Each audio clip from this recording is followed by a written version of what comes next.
So I'll share an experience first. So there is a Kanya and she started coming to the center some days back. And yesterday I was sitting and talking with her. And I asked her, so when did you do the course? So she had done the course somewhere else in March. And then she had shifted here. So I asked her, what did you understand until now? So she said that I understood that Shiv Baba is the Supreme Father and he has come in the body of Brahma Baba and he is guiding us. And then I asked her, so do you listen to the Murli every day? So she said, no.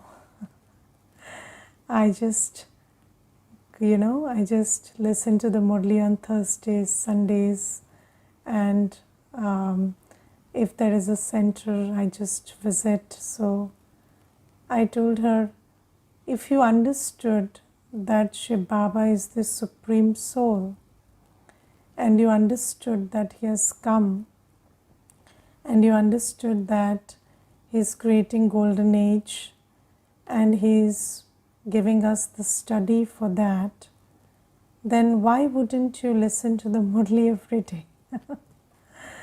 So then she said, I don't know. So you see, this is what Baba says, that you need a lot of yoga power to really understand the things that you think you understand. So, real understanding is when your actions, your choices, your lifestyle reflect what you think you know.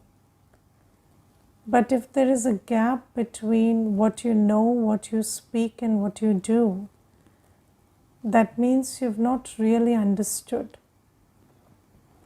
And Baba gives us the knowledge which is very new. And this is why this knowledge has to be thought about. You have to give it a thought. If you don't give it a thought, so there was this one person and he was just telling me that these days I think a lot about the dangers of AI.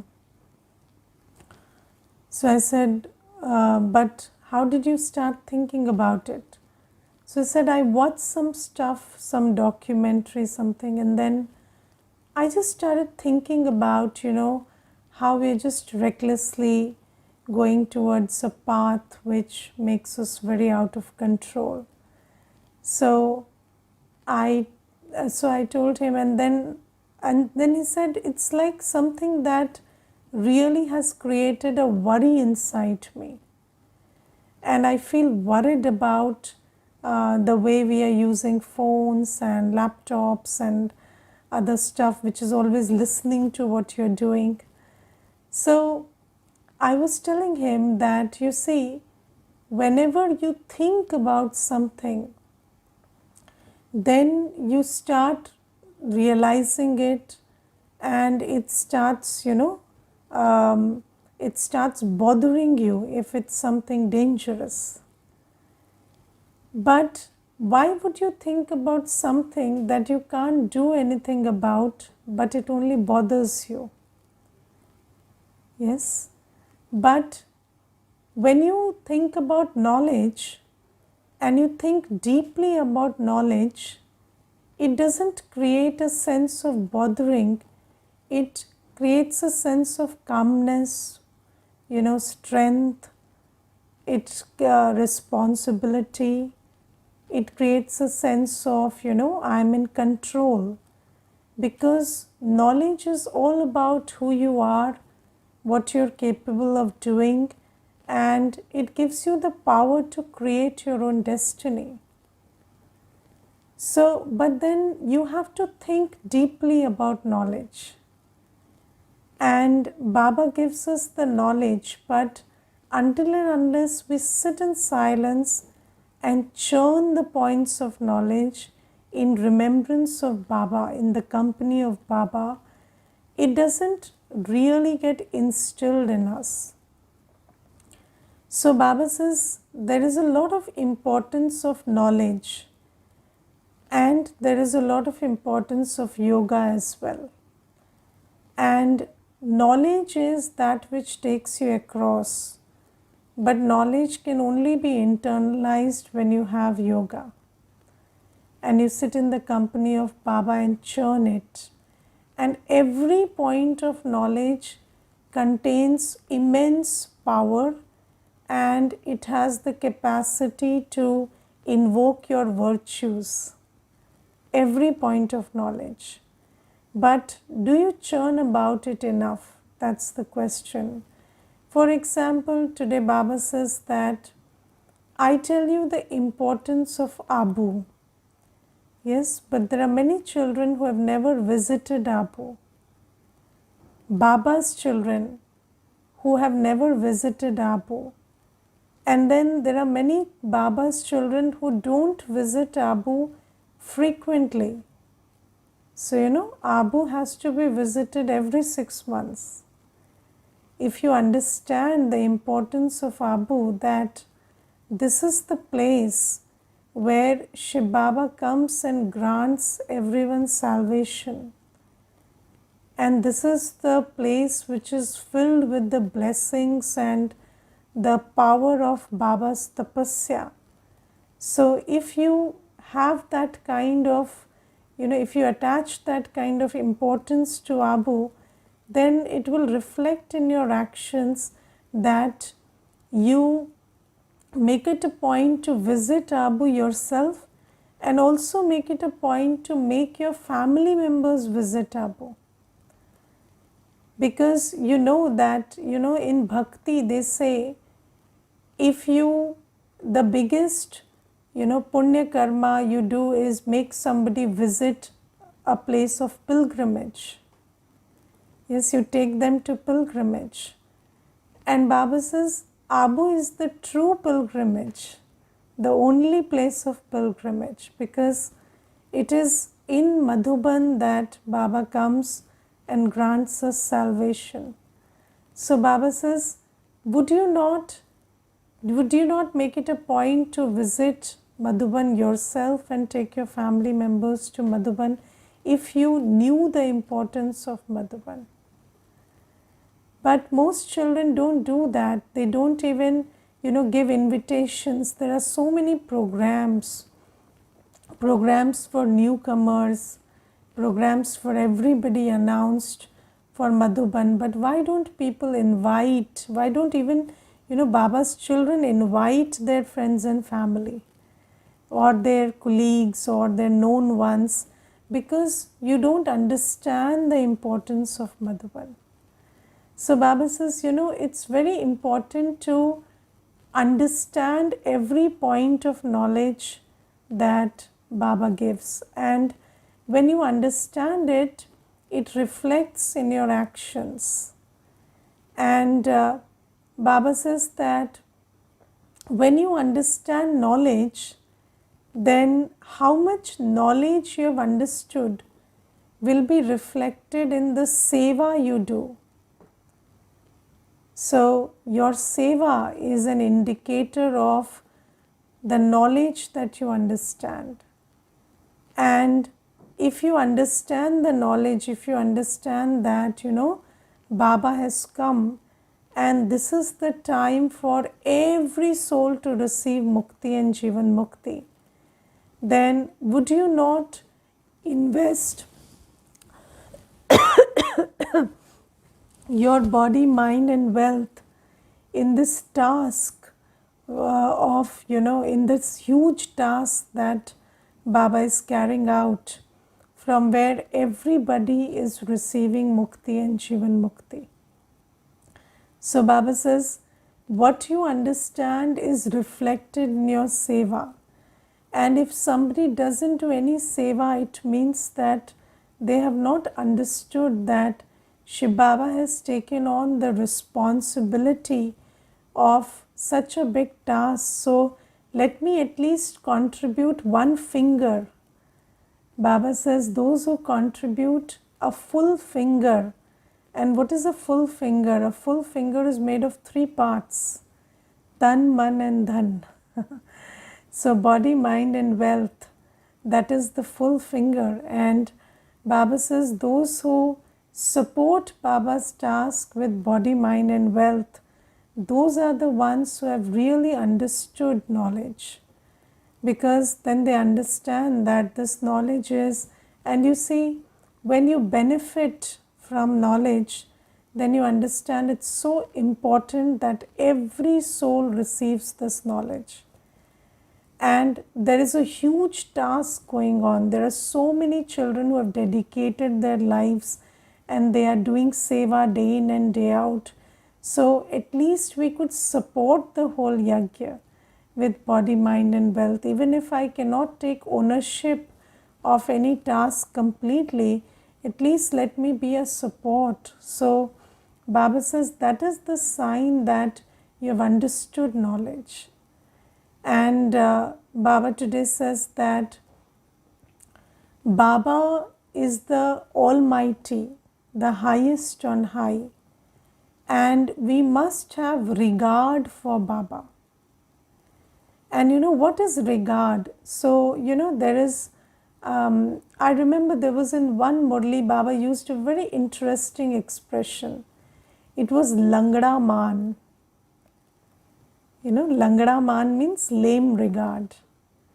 And it really stuck with me. And in that Murli, Baba explained that sometimes, you know, people express their regard only by saying I have regard. But it doesn't reflect in their actions.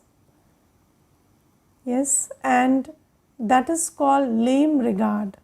So, you know, so if you say to Baba that Baba, you're my everything and you're my father, teacher, Sadguru, you mean a lot to me, the only one I love and respect is you, but you don't do what Baba says, then is that true regard? So Baba says, I do not want the titles that, you know, people in the world, we live on the surface of our skin, and in the world what matters is what title you gave, what shawl you made, you venerated somebody with. You know, these are the things that matter. But Baba says, no, in my case, when you do what I ask you to do, that is regard. And Baba says, when you, so especially about seva, Baba says that I ask you to be my right hand in the creation of this new world order. And if you do that, then you have regard for me. Then Baba talks about avagya today, disregard. So Baba also talks about, you know, how some children disregard Baba and, you know, do the opposite of what Baba says.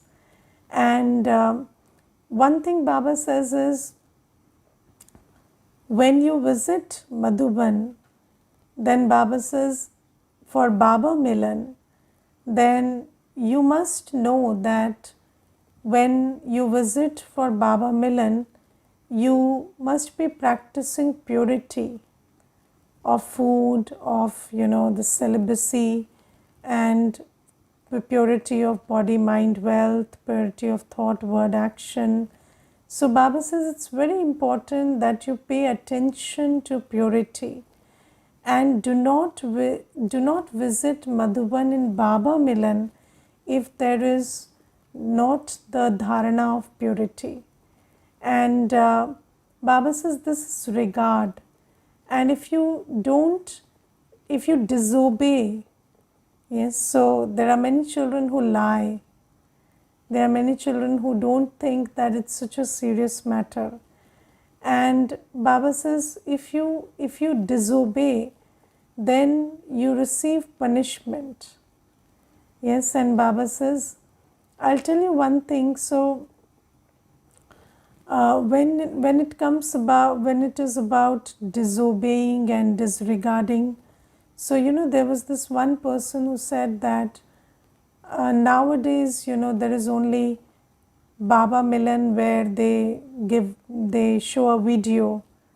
So basically Baba is not there, so then why can't we go now?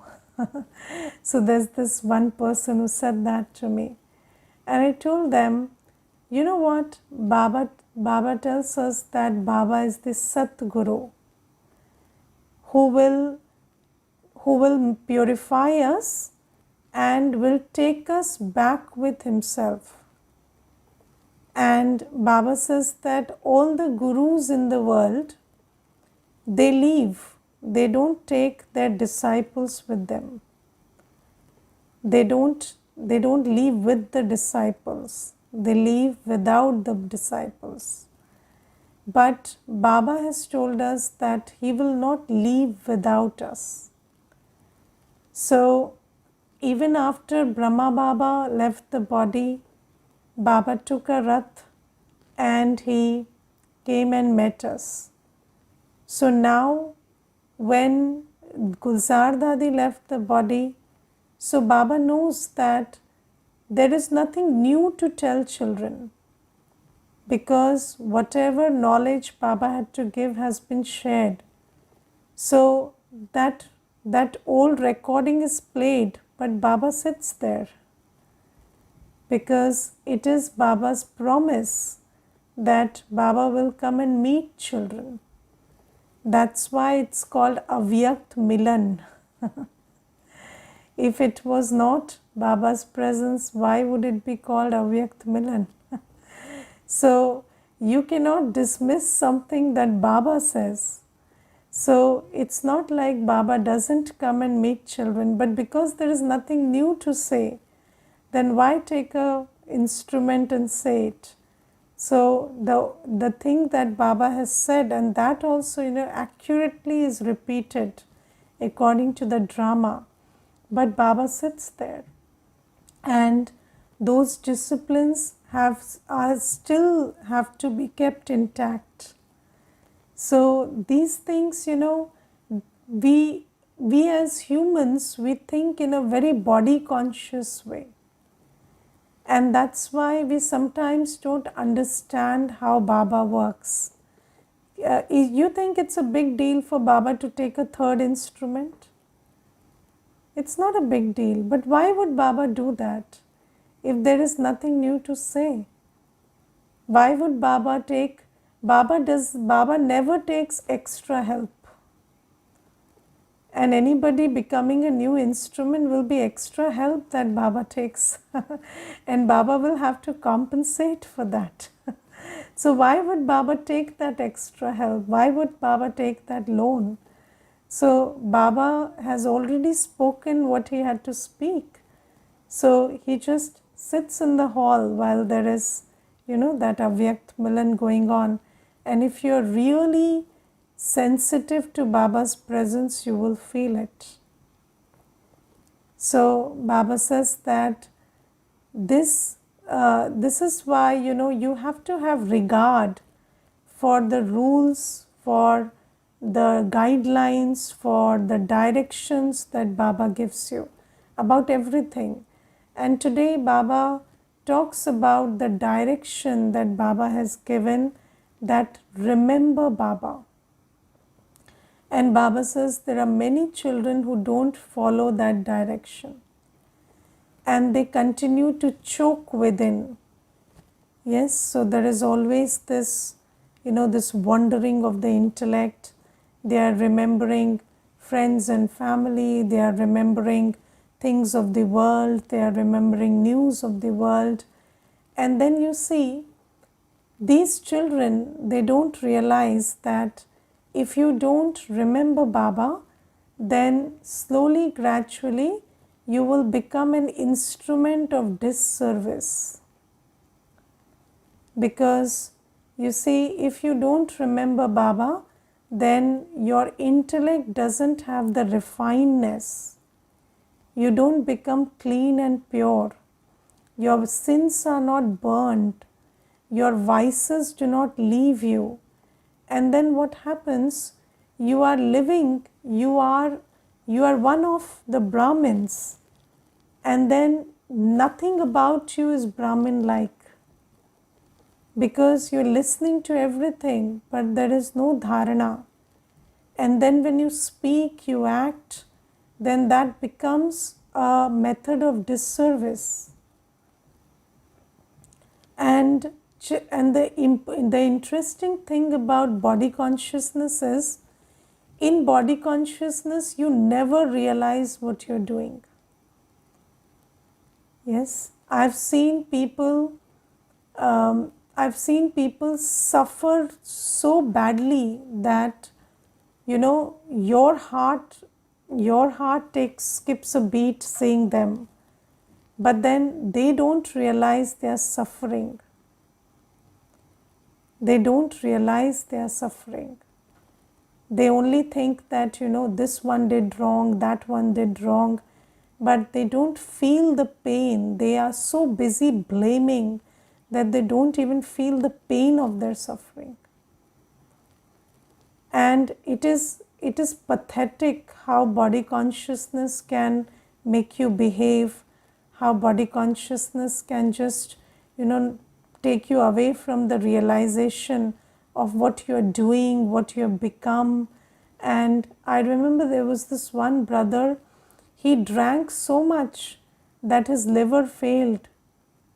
He was in the hospital shouting at the nurses and doctors, and he was behaving so badly.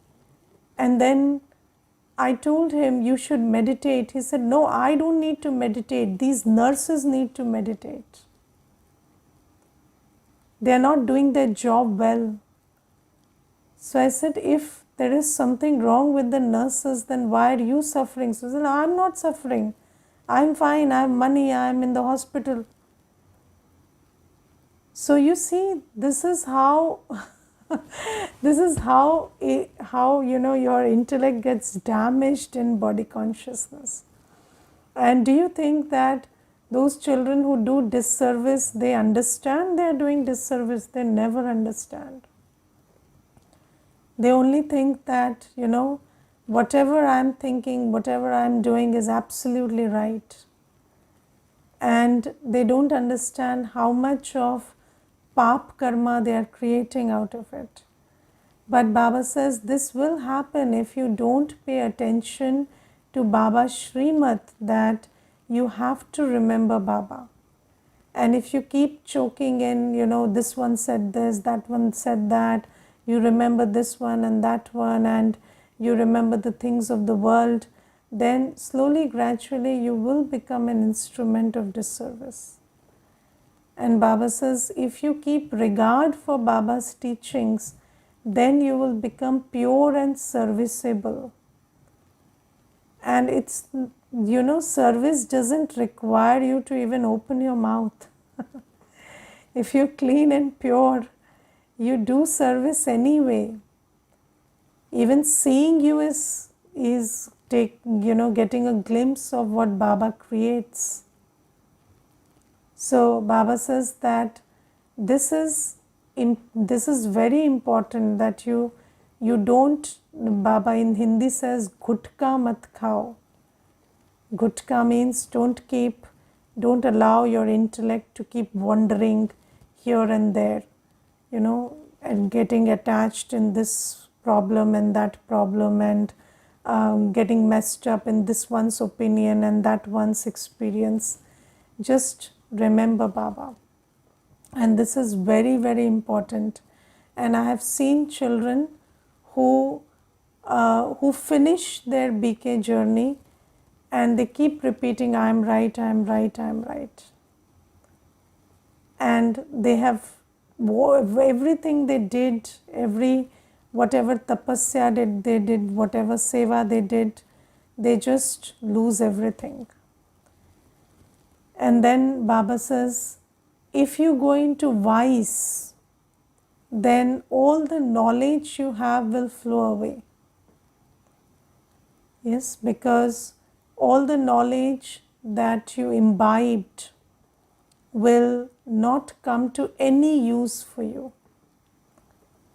You will know you are a soul, but you will not feel the power or the immortality or the eternity, the sense of, that I'm eternal and I'm deathless. You will never feel that. All the knowledge will get just washed away if you go into vice. And Baba says it's very important. Then Baba says, when the knowledge gets washed away, then what happens is you become stone-headed, stone intellect. And stone intellect means you're listening to the knowledge, but that knowledge will not retain in your intellect. So, have you seen children who do very well for a long time, and then because of their own vicious karma, they lose interest in the murli, they lose interest in seva, they lose interest in everything. Why? Because that is the consequence of pap karma, of vices. So Baba warns us of all these things. And do you know what is the biggest loss in Sangam Yoga? When you lose interest in knowledge, yoga and seva. That's the biggest loss. Yes, because you found Baba, and Baba is uplifting you, making a deity out of you through knowledge, yoga and seva. And if you lose interest in these things, then how will you uplift yourself? And that is the biggest shrap that Ravan gives when you fall into vice again and again after coming to Gyan. So you don't pay attention to Baba's directions that you have to stay pure. So yoga and purity, they are very important. Otherwise, the Brahmin journey suffers. And I don't know, but I value this Brahmin life more than my physical life. Because, if the physical life ends, this Brahmin life will pay off. But if this ends, then you don't receive anything. So you must keep this journey going. And that is the biggest responsibility in Sangam Yuga, to keep yourself alive. Don't let Maya kill you, and don't let Maya finish your Brahmin journey. So this is something. And then Baba today says that in the world people waste a lot of time, money and energy, and people are very fixated with the skin. They only attached importance to the skin. And you see that Baba gives the example that when somebody dies, then what do? They will take the ashes, go to distant places, sprinkle it, feed so many Brahmins, have so much of bhoj. Yes, all of this they do, spend so much time, energy and money for the body. Yes, that body which is devoid of the soul.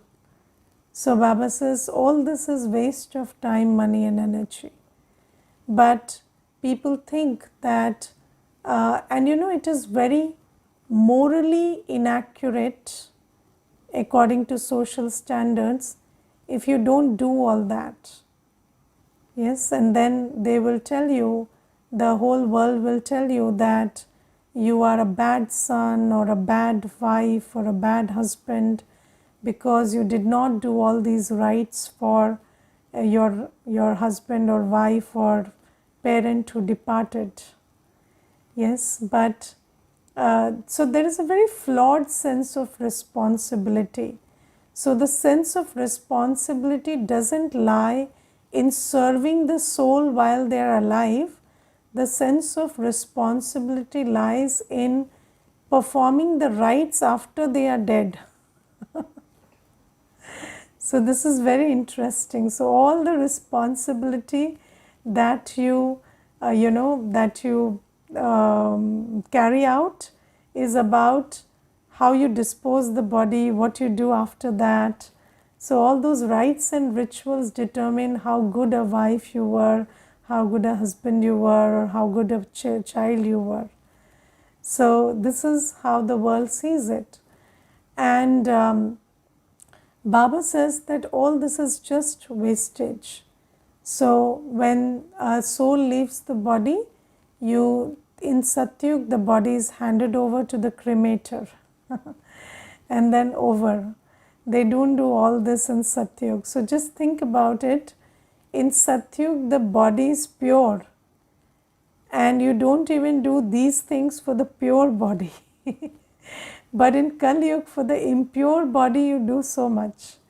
And then people think that what you do after the soul leaves the body will determine where the soul takes birth. But the truth is, whatever karma the soul did while in the body determines what birth they will take. So serve the soul while they are in the body so that they can do some good karma, and then when they leave the body they will get a good destination. So Baba says all these are, and then Baba says in the whole world there is this practice of worshipping pictures, and you are very attached to the picture, the idol. So when Shiv Baba comes, you don't listen to him. But then when you see a picture of an idol, you have so much of emotions flowing for the picture. And Baba says this whole world has, there's a very twisted way of thinking, and pictures are held. So you slap a human being, you push a human being with your leg, and then you do this to the picture.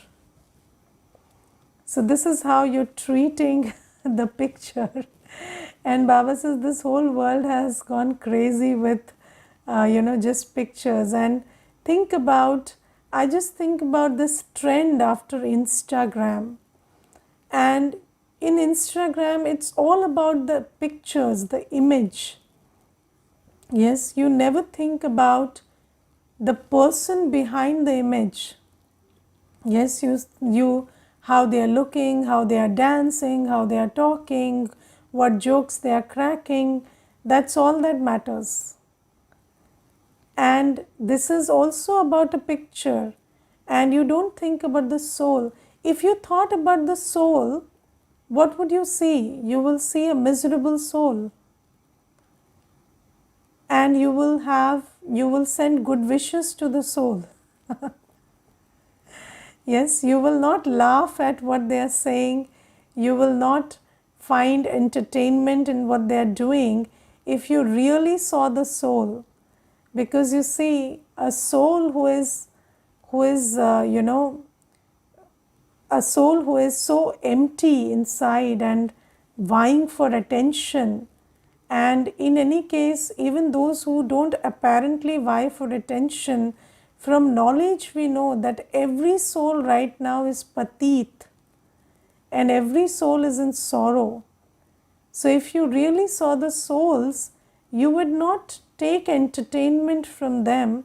You would actually nourish them with your good wishes and good feelings and blessings from Baba. So instead of doing Mansa Seva, even Brahmins are looking at reels and videos and finding entertainment in that. But do you not know from knowledge that the person behind that, one who doesn't recognize Baba, is in a lot of sorrow and impurity? Then instead of serving them, how do you make them the instrument to serve you? So people say, this person is very funny and they are making me laugh. But are they making you laugh really? So this is the thing, and Baba says it's a world where everybody is fixated with the skin and the image, and they don't know the real stuff. And then you listen to some actor, some influencer committing suicide, or killing themselves, and then you think, oh, this person was so good and so happy, and how did they kill themselves? No, they were never happy. So why don't you understand from knowledge that no soul who doesn't know Baba, know themselves, who are not remembering Baba, they are not happy, and whatever they are doing is just an act. And you don't have to see the act, you have to see the soul and nourish them with your good wishes. And you have to give them what Baba gives you as a gift. So these are the things that Baba says. And Baba says one very interesting thing today. Baba says that those who make others worship themselves, how can they be worship worthy? Yes, anybody who is worship worthy will never say worship me. It's so profound. And you see, when deities are deities, nobody worships them. The whole of Satyug and Treta Yug, nobody is worshipping the deities. When Shiv Baba comes, Shiv Baba liberates you from worshipping.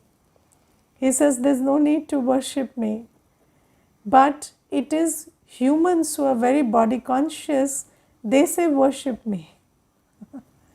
And Baba says the one who says worship me can never be worship worthy.